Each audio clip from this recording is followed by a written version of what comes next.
Hello friends, welcome to your channel Make Physics Easier by Mayur Agarwal. Today we have a next topic, multiplication of matrices. Very important for 10th ICSE students. ये हमारा matrices एक chapter है जिसमें सबसे ज्यादा complicated कह सकते हैं, जो स्टूडेंट्स को काफी कॉम्प्लिकेटेड टॉपिक लगता है ये मैट्रिसेस का मल्टीप्लिकेशन। मैट्रिसेस के मल्टीप्लिकेशन में हमें पहले तो ये आइडेंटिफाई करना होगा that the multiplication is possible or not. Multiplication is not a thing which we have started directly. Multiplication of matrices में ऐसा नहीं कि हमने डायरेक्ट वर्किंग स्टार्ट कर दी. There is some condition, there is a condition. यहां पर एक condition होती है कि अगर वो कंडीशन फॉलो हो रही है then only multiply of matrices is possible. अगर वो कंडीशन फॉलो नहीं हो रही है तो फर्दर स्टेप्स होंगे ही नहीं, और फिर उसके बाद अगर कंडीशन पॉसिबल हो रही है तो मल्टीप्लाई फिर कैसे करेंगे। तो दो तरीकों से हमें सीखना है। तो आज का वीडियो आपके लिए बहुत इंपॉर्टेंट होने वाला है, लास्ट तक देखिएगा। डिफरेंट तरह के क्वेश्चंस, डिफरेंट लेवल के क्वेश्चंस मैं आपसे डिस्कस करूंगा। तो स्टार्ट करते हैं आज का वीडियो। सबसे पहले मैं आपको कॉन्सेप्ट बता दूं। तो जो कंडीशन होती है, number of columns in first is equal to number of rows in second. First और सेकेंड यहां मैट्रिक्स से मतलब है। अगर हमें कोई भी दो जो भी मैट्रिक्स दिए, सबसे पहले हमें उनका ऑर्डर देखना है। मान लीजिए इस तरह से है A B C and D, ये एक मैट्रिक्स है और दूसरा मैट्रिक्स है 1 एंड 2। ठीक है, तो यहां से मैं पहले आपको ऑर्डर क्लियर कर दूं। ऑर्डर क्या होता है? किसी भी मैट्रिक्स का ऑर्डर होता है number of rows multiply number of columns. This is called as the order of any matrix. Rows इनको कहते हैं हॉरिजॉन्टल लाइंस को, और वर्टिकल लाइंस को कहते हैं कॉलम्स। तो यहां पर दो रोज हैं और दो कॉलम्स हैं, तो इस मैट्रिक्स का जो ऑर्डर होगा वो होगा 2 by 2। और ये जो मैट्रिक्स है यहां पर कॉलम एक है, रोज है 2, तो इसका ऑर्डर हो जाएगा 2 by 1। तो इस तरह से हम ऑर्डर को लिखते हैं। तो सबसे पहले तो आपको ऑर्डर लिखना आना चाहिए। ऑर्डर का मतलब होता है number of rows multiply number of columns. Rows horizontal lines, column vertical lines. तो इसका ऑर्डर है 2 by 2, इसका ऑर्डर है 2 by 1। क्या इनका मल्टीप्लाई पॉसिबल है? यस। क्यों पॉसिबल है? मैंने बताया कंडीशन ये, number of column in first matrix, यहां पर कॉलम कितने हैं? 2। Number of rows in second matrix, यहां पर रोज कितनी है? 2। तो इसका मतलब है यस, इनका मल्टीप्लाई पॉसिबल होगा। अब अगर इनका मल्टीप्लाई हो गया तो जो आंसर आएगा, द आंसर मैट्रिक्स, वो किस ऑर्डर का होगा? तो याद रखिएगा एक फॉर्मूला होता है। अगर P by Q ऑर्डर का मैट्रिक्स है, इसे हम Q by R के ऑर्डर के साथ मल्टीप्लाई करा रहे हैं। ये तो सेम होना ही चाहिए तभी मल्टीप्लाई होगा, लेकिन हमें जो आंसर मिलेगा वो P by R ऑर्डर का मिलेगा। मतलब इन दोनों का जब हम मल्टीप्लाई कराएंगे तो आंसर में मिलेगा क्या? 2 by 1 ऑर्डर का। याद रखिएगा, P by Q ऑर्डर के मैट्रिक्स का मल्टीप्लाई Q by R के ऑर्डर के साथ कराने पर हमें P by R ऑर्डर का मल्टीप्लिकेशन का ऑर्डर मिलेगा। यहां पर आपको इस बात को ध्यान रखना है कि जब भी आप किसी भी दो मैट्रिक्स को मल्टीप्लाई कराने जा रहे हो तो सबसे पहले आपका ध्यान जाना चाहिए उनके ऑर्डर्स पर। ऑर्डर्स में सबसे पहले ये कंडीशन फॉलो करा लेनी है कि number of column in first matrix must be number of rows in second matrix. अगर ये कंडीशन फॉलो हो गई तब आपको दूसरे स्टेप पर बढ़ना है। दूसरे स्टेप में आप पहले से ही ये सोच लोगे कि जो हमारा आंसर मैट्रिक्स आ रहा है उसका ऑर्डर क्या होगा। उसके लिए ये फॉर्मूला याद रखिएगा। ठीक है, सबसे पहला स्टेप ये, दूसरा स्टेप ये। अब तीसरे स्टेप के लिए मुझे आपको वर्किंग दिखानी होगी। तो जैसे कि मैंने आप ये एग्जांपल लिया है, सपोज अगर मैं इसकी वर्किंग आपके सामने करता हूं तो कैसे होगी इसकी वर्किंग, वो देखिएगा। मुझे इन दोनों मैट्रिसेस का मल्टीप्लाई कराना है। ध्यान दीजिएगा, जो आंसर आ रहा है हमारा उसका ऑर्डर क्या आ रहा है? 2 by 1। 2 by 1 का मतलब दो रोज होगी और एक कॉलम एक ही रहेगा। मतलब सिर्फ हमारे पास दो एलिमेंट आएंगे ऊपर नीचे। कैसे होगा वो देखिए। सबसे पहले फर्स्ट रो का फर्स्ट कॉलम से, फर्स्ट रो का फर्स्ट कॉलम से, और उसमें भी तरीका है, जो हमारा फर्स्ट एलिमेंट है ए, इसका मल्टीप्लाई होगा 1 से, और प्लस का साइन लगा के सी का मल्टीप्लाई होगा 2 से। फर्स्ट रो फर्स्ट कॉलम, ए गया 1 के साथ और सी जाएगा 2 के साथ। Now second row and first column, so B multiply by 1 plus D multiply by 2, B जाएगा 1 के साथ, देन डी जाएगा 2 के साथ। फर्स्ट रो फर्स्ट कॉलम वो आ गया ऊपर, सेकेंड रो फर्स्ट कॉलम वो आ गया नीचे। सॉल्व करेंगे इसको, सो a plus 2c and b plus 2d, that will be the final answer. तो ये तरीका होता है मल्टीप्लाई कराने का। सारे एलिमेंट्स आपस में मल्टीप्लाई नहीं होते, ना ही कुछ एक एलिमेंट का सभी में। हम लोग मल्टीप्लाई जब कराते हैं तो फर्स्ट वाले के साथ जाएगा, सेकेंड वाले के साथ जाएगा, फर्स्ट वाले के साथ जाएगा और सेकेंड वाले के साथ आएगा। फर्स्ट रो फर्स्ट कॉलम वो यहां पर लिखा, सेकेंड रो फर्स्ट कॉलम वो सेकेंड में लिखा। तो इस तरह से हम लोग मल्टीप्लाई करा सकते हैं। तो ये था हमारा कॉन्सेप्ट। बेसिकली किसी भी मैट्रिक्स को मल्टीप्लाई कराने के ये 4 स्टेप्स हैं। मैं एक बार आपको फिर से चारों स्टेप्स को रिमाइंड करा देता हूं। First of all you will check that the multiplication of those matrices are possible or not। कैसे चेक करेंगे? Number of columns in the first matrix must be equal to the number of rows in the second matrix। पहली condition ये आप करा लोगे। Second point आप क्या ध्यान दोगे? अगर फर्स्ट कंडीशन फॉलो हो गई, मल्टीप्लिकेशन पॉसिबल हो रहा है, सेकेंड कंडीशन में आप फॉर्मूले की हेल्प से, जो फॉर्मूला मैंने अभी आपको बताया, उससे आप हमारा जो आंसर मैट्रिक्स आना है, सॉल्यूशन मैट्रिक्स आना है, उसका ऑर्डर पहले निकाल लेते हैं। ठीक है, ऑर्डर निकालने के बाद फिर हम लोग प्लेस करते हैं first row first column, second row first column, जिस भी ऑर्डर का मैट्रिक्स आ रहा है उसके ऑर्डर में अरेंज कर देते हैं, then at last solve that. तो ये 4 स्टेप्स में कोई भी क्वेश्चन हो सकता है। तो एक क्वेश्चन से स्टार्ट करता हूं मैं। सबसे पहले मैंने जो क्वेश्चन चूज किया है वो ये है, टाइप 1 मैट्रिक्स ए दिया है हमें 1 2 2 3, मैट्रिक्स बी दिया है 2 -1 3 0, मैट्रिक्स सी दिया है 1 3 and 3 1, and we have to find the value of C B minus A। this value we have to find। तो यहां पर आप बॉडमास रूल का सबसे पहले यूज करोगे, बिकॉज यहां ब्रैकेट्स बने इसलिए B माइनस ए। तो C की वैल्यू अभी हम लोग एज इट इज रखते हैं। सबसे पहले हम लोग B माइनस ए निकालते हैं। सो B की वैल्यू कितनी है? 2 -1 and 3 0। इसमें से हमें A माइनस करना है 1 2 2 और 3। याद रखिएगा, जब भी आपको मैट्रिसेस का सब्ट्रैक्शन कराना हो तो करस्पॉन्डिंग एलिमेंट्स सब्ट्रैक्ट हो जाते हैं। तो यहां करस्पॉन्डिंग हो जाएगा, 2 में से 1 माइनस होगा 1, 3 में से 2 माइनस होगा 1, -1 में से -2 होगा तो -3, 0 में से 3 माइनस होगा तो -3। तो इस तरह से हमारे पास ये एक मैट्रिक्स आ गया 1 -3 एंड 1 -3, इन दोनों का सब्ट्रैक्शन।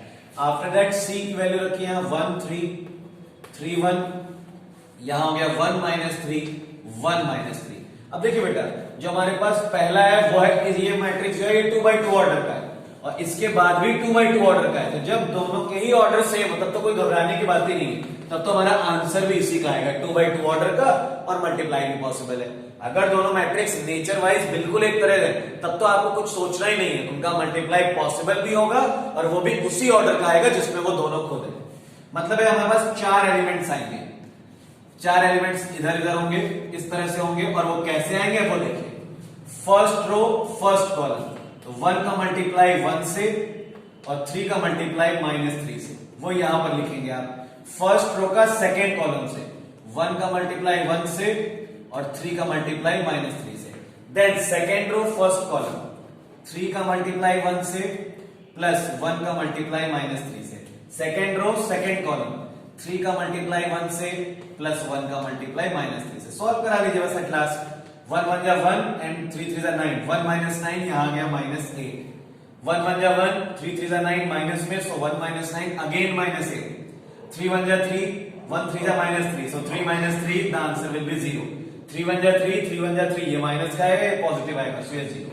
तो इस तरह से हमारे पास ये फाइनल आंसर आ गया -8, 0 एंड 0। और याद रखिएगा जब आपके पास फाइनल आंसर आ जाए तो उसमें ऑर्डर जरूर लिख दीजिएगा। वैसे तो स्टेप्स ये भी कहते हैं कि सभी जगह ऑर्डर लिखते जाइए, लेकिन चलिए उसमें कन्वीनियंट नहीं रहता है वो हमारे लिए, तो जो हमारे पास फाइनल आंसर आ जाए उसमें ऑर्डर आप जरूर लिख देंगे। ये एक अच्छा इंप्रेशन डालेगा आपके सॉल्यूशन का एग्जाम में। So these are the type 1 question, जब सिर्फ हमें कुछ एलिमेंट्स दिए रहते हैं मैट्रिसेस के फॉर्म में और हमें इस तरह से उन्हें सॉल्व कराना रहता है। याद रखिएगा मैट्रिसेस में मल्टीप्लाई कराने में थोड़ी सी आपको पेशेंस का और थोड़े से अपने लॉजिक्स का बहुत ध्यान रखना है, क्योंकि यहां पर हमें क्रिस क्रॉस टाइप के मेथड का यूज करना है पर्टिकुलरली। तो जितनी आप प्रैक्टिस करोगे उतनी आपकी स्पीड बढ़ेगी। इनिशियली जब आप ये चैप्टर स्टार्ट करो तब आप अपनी स्पीड भले ही कंट्रोल रखो या धीमे भी रख सकते हो। एक बार जब आपके मल्टीप्लिकेशन सक्सेसफुल होने लगे उसके बाद आप अपनी ग्रेजुअली स्पीड इंक्रीज कर सकते हो। लेकिन अगर आप फर्स्ट टाइम सोचो कि आप अपनी स्पीड इंक्रीज करके तुरंत फटाफट आंसर आ जाए मल्टीप्लाई होकर, तो आपसे गलती होने के चांसेस ज्यादा रहेंगे। So the practice is the most important keyword for this chapter. जितनी प्रैक्टिस करते जाओगे स्पीड अपने आप आपकी उतनी ही बढ़ती जाएगी। टाइप 2 के क्वेश्चंस पर आते हैं। टाइप 2 के क्वेश्चंस में लिखा है 1 0 3 0 2 minus 1 is equal to x 0। We have to find the value of x। तो देखिए सबसे पहले ये जो मैट्रिक्स है ये 2x2 ऑर्डर का है, ये मैट्रिक्स 2x1 ऑर्डर का है और ये मैट्रिक्स भी 2x1 ऑर्डर का। तो एक बार चेक कर लेते हैं, p/q मल्टीप्लाई q/r और आंसर आना चाहिए p/r का। तो फॉलो हो रही है ये चीज? यस, बिल्कुल फॉलो हो रही है। देखिए number of columns in first matrix, number of rows in second matrix, ये इक्वल है। q यहां लिखा है, p मल्टीप्लाई r मतलब 2 और 1 और 2 और 1 यहां पर भी आ रहा है, मतलब ठीक है, सिर्फ हमें मल्टीप्लाई कराना है। तो यहां पे दो एलिमेंट आएंगे जैसा कि हम जानते हैं, क्योंकि 2x1 ऑर्डर का है, जिसके राइट हैंड साइड पे तो x और 0 लिखा ही हुआ है। यहां सॉल्व कराते हैं first row first column. So 1 multiply by 2 plus 3 multiply by -1, 0 multiply by 2 plus 0 multiply by -1। So 2 1 जा 2 एंड 3 1 जा 3, 2 - 3 0 प्लस 0, 2/1 इसका ऑर्डर है is equal to x 0। Solve कराते हैं और so 2 - 3 -1 0 plus 0 0 -1 0 is equal to x 0। Now comparing both sides, comparison से सिर्फ x की वैल्यू कितनी आ रही है? -1। और अगर यहां 0 ना आ रहा होता तो आप समझ जाते कि आप कहीं ना कहीं कोई ना कोई मिस्टेक कर रहे हो, क्योंकि कंपैरिजन से ये भी इक्वल होना चाहिए। तो यहां जब 0 है इसका मतलब है यहां पर भी 0 ही आना चाहिए। तो मतलब कुछ ऐसे स्टेप्स है जो आप अगर गलत जा रहे होगे तो फिर वो आपको इंडिकेट कर देंगे, तो आपको इस बात का ध्यान रखना है। तो ये थे टाइप 2 क्वेश्चंस, जिसमें आपको कोई एक वेरिएबल दिया रहेगा, उसकी वैल्यू निकालनी रहेगी। वेरी इजी क्वेश्चंस, बट थोड़ा सा आपको ध्यान देना रहेगा इसमें, और अगर आप इसमें सक्सेसफुल हो गए then you will definitely get 4 marks in the board exam, क्योंकि आपको मैट्रिसेस से 4 मार्क्स का एक क्वेश्चन डेफिनेटली मिलने वाला है, ये आप ध्यान रखिए। अगले क्वेश्चन पर आते हैं। अगला क्वेश्चन हमारा टाइप 3। टाइप 3 में ए एक मैट्रिक्स दिया है 1 0 4 -1 और दूसरा मैट्रिक्स बी है 2 0 x -1/2। ए की वैल्यू चेक कर लीजिएगा, जरूर लगाता है 1 4 0 -1, बी की वैल्यू 2 x 0 -1/2 और कंडीशन दी है A B is equal to B A. थोड़ा सा और इलैबोरेट कर दिया गया, क्वेश्चन को टिपिकल बनाने की कोशिश की गई है। अगर ए बी और बी ए इक्वल है देन फाइंड एक्स। कोई बात नहीं, A B is equal to B A मतलब 1 0 4 -1, इसका मल्टीप्लाई कराना है 2 0 x -1/2 से, और इक्वल्स टू में पहले इसे लिख लीजिए 2 0 x -1/2 और इसका मल्टीप्लाई होगा 1 0 4 -1 से। क्वेश्चन थोड़ा बड़ा जरूर हो गया, लेकिन आप अपने कॉन्सेप्ट पर टिके रहिए, बिल्कुल भी आप डगमगाइए मत। तो देखिए ऑर्डर सबके सेम है, 2/2 ये भी है, 2/2 ये भी है, यानी जो हमारा आंसर आएगा वो भी 2/2 का आएगा। ठीक है, कोई बात नहीं। 4 एलिमेंट्स होंगे, हम पहले यहां पे अंडरलाइन कर ले रहे हैं। अंडरलाइन इसलिए मैं आपके लिए कर दे रहा हूं जिससे आपको मालूम है, और यही कुछ चीज ऐसे यहां पर भी बनेगी। First row first column, so 1 का मल्टीप्लाई 2 से प्लस 4 का मल्टीप्लाई 0 से। फर्स्ट रो सेकंड कॉलम 1 का मल्टीप्लाई x से प्लस 4 का मल्टीप्लाई -1/2 से। सेकंड रो फर्स्ट कॉलम 0 का मल्टीप्लाई 2 से और 0 का मल्टीप्लाई -1 से। सेकंड रो सेकंड कॉलम 0 का मल्टीप्लाई x से और -1 का मल्टीप्लाई -1/2 से। तो इस तरह से यहां पर हमारा मैट्रिक्स ये फिनिश होगा। ठीक है, ये -1/2 है तो क्लियरली मैं लिख दे रहा हूं इज इक्वल टू, यही चीज यहां पर लगाते हैं। तो सबसे पहले 2 का मल्टीप्लाई 1 से प्लस x का मल्टीप्लाई 0 से, देन 2 का मल्टीप्लाई 4 से, 2 multiply first row first column first row second column plus x का मल्टीप्लाई -1 से। सेकंड रो फर्स्ट कॉलम 0 का मल्टीप्लाई 1 से, 0 का मल्टीप्लाई -1/2 से, 0 का मल्टीप्लाई 4 से और प्लस में -1 का मल्टीप्लाई -1/2 से। इस तरह यहां पर मल्टीप्लाई हो गया। सॉल्व कराते हैं। 2 1 जा 2, 2 प्लस 0 यहां पर आएगा 2, x 2 से कैंसिल हो गया 2, -2 आएगा तो x -2। यहां पर ये 0 हो गया है 0 और ये भी 0, तो 0 प्लस 0 फाइनली 0 आ जाएगा। ये 0 हो जाएगा, ये माइनस माइनस प्लस हो जाएंगे, मतलब यहां पर बचेगा 1/2 इज इक्वल टू 2 1 जा 2 तो और x 0, तो यहां पर आएगा 2, ये हो जाएगा 2 मल्टीप्लाई बाई 4, तो 2 4 जा 8 एंड ये बन जाएगा 8 माइनस x। यहां पर 0 और 0 तो ये भी 0 आ गया, ये 4 0 जो 0 और ये माइनस माइनस प्लस हो जाएंगे तो 1/2। अब आप कंपेयर करा सकते हो, देखो पहला एलिमेंट सेम, ये एलिमेंट सेम और ये भी सेम, इसका मतलब हम सही जा रहे हैं, हमने कहीं पर भी मिस्टेक्स नहीं किए। Comparing both sides, x - 2 is equal to 8 minus x, x को एक तरफ कलेक्ट कर लेते हैं, सो 2x इज इक्वल टू 10 और x की वैल्यू कितनी आ गई 10/2 विच इज इक्वल्स टू 5। तो देखा आपने किस तरह से कॉन्सेप्ट हम उसी पर रहे अपने, कहीं पर भी हम डगमगाए नहीं अपने कॉन्सेप्ट से। क्वेश्चन कितना भी बड़ा होता गया, हम बस अपने कॉन्सेप्ट पर टिके रहे, सॉल्व कराते गए। हाँ, एक बात पर हमने ध्यान रखा, सॉल्विंग कराते समय हम ऑन द स्पॉट रीचेक कर लिया अपने स्टेप को तुरंत। जब आप एक मैट्रिक्स का पूरा मल्टीप्लाई करा लो तो आप एक बार चेक कर लो, first row first column, first row second column, वो इन दोनों जगहों पर आएगा। सेकंड रो फर्स्ट कॉलम यहां पर, सेकंड रो सेकंड कॉलम यहां पर, क्योंकि आपके पास बाद में ये क्वेश्चंस इतने बड़े और इतने कॉम्प्लिकेटेड होते हैं कि आपको बाद में रीचेक करने पर भी वो गलती नहीं मिल पाएगी। तो ऑन द स्पॉट आप रीचेक करते चलो, वो आपके लिए ज्यादा बेनिफिशियल रहेगा। तो ये थे हमारे टाइप 3 के क्वेश्चंस, जिसमें थोड़ा सा कॉम्प्लिकेशंस बढ़ाए जाते हैं और हमारे सॉल्यूशन को, हमारे आंसर को लाना थोड़ा मुश्किल किया जाता है। नेक्स्ट क्वेश्चन पर आते हैं टाइप 4, जिसके सॉल्यूशन करने के बाद आपको ये चैप्टर पूरी तरह से कंफर्म हो जाएगा कि अब आप उसमें से पूरा क्वेश्चन आसानी से कर सकते हो। टाइप 4 में आपको दिया गया है A is a matrix 3 - 1 - 4 2। We have to find matrix B such that, हमें ऐसे निकालना है मैट्रिक्स B को कि BA is equal to I, where I is unity matrix of order 2,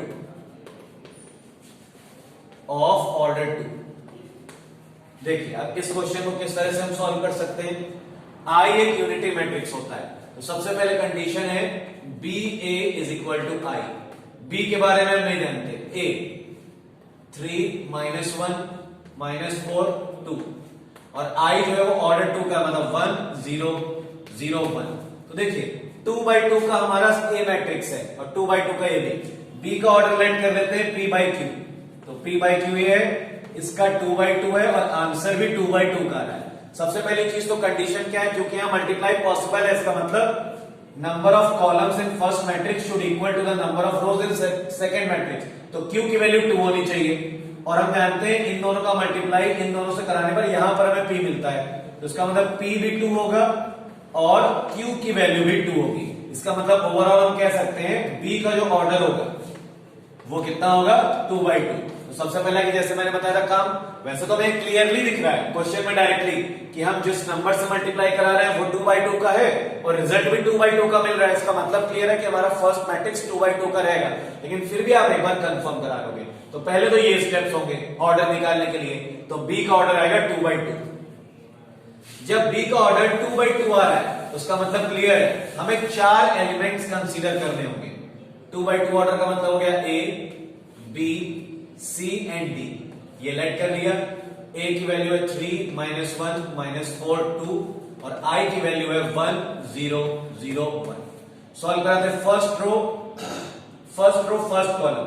so A का मल्टीप्लाई 3 से प्लस C का multiply -1 से। First row second column, A का मल्टीप्लाई -4 से प्लस C का मल्टीप्लाई 2 से। Second row first column, B का multiply 3 से प्लस D का मल्टीप्लाई -1 से। Second row second column, B का मल्टीप्लाई -4 से प्लस D का मल्टीप्लाई 2 से। और इक्वल्स में क्या चल रहा है 1, 0, 0, 1। मल्टीप्लाई करा लेते हैं। So it will become 3A minus C, it will become 3B minus D, it will become -4A plus 2C, it will become -4B plus 2D। इस तरह से कंपैरिजन से अब आप 4 इक्वेशंस आएंगे आपके पास A और C के बीच में। 3A minus C is equal to 1, -4A plus 2C is equal to 0। एक पेयर लीनियर इक्वेशंस का ये आया A और C के बीच में। 3B minus D is equal to 0, -4B plus 2D is equal to 1। और दूसरा पेयर ये आ रहा है साइमल्टेनियस इक्वेशंस का। इनको आप साइमल्टेनियसली सॉल्व करा के यहां से A और C की वैल्यू और यहां से B और D की वैल्यू निकाल के चारों जैसे वैल्यूज आ जाएंगी, उसे आप यहां पे लाकर रख दोगे A, B, C, D। याद रखिएगा B आप यहां ले रहे हो, कुछ स्टूडेंट्स B को यहां लेंगे तो उनके लिए पूरी तरह से कैलकुलेशन थोड़ी सी बदल जाएगी, लेकिन आंसर सेम आएंगे। तो इस बात का आपको ध्यान रखना होगा। तो ये थे हमारे 4th टाइप के क्वेश्चन एट लास्ट। लेकिन कहीं से भी हमें अपने कॉन्सेप्ट को, अपनी टेक्निक को नहीं भूलना है। जो भी हमने आपको तरीके बताए, जो भी 3 या 4 स्टेप बताए मैट्रिसेस के मल्टीप्लिकेशन को सॉल्व करने के, उन्हें दिमाग में रखना है और सॉल्व करा देना है। सो ये था आज का वीडियो। होपफुली आपको पूरी तरह से समझ में आया होगा। फिर भी अगर कोई कंप्लेंट्स हो, कुछ सजेशंस हो, so most welcome, you can contact me. Thank you for watching my video, and if you like this video and my channel, then please subscribe and share it.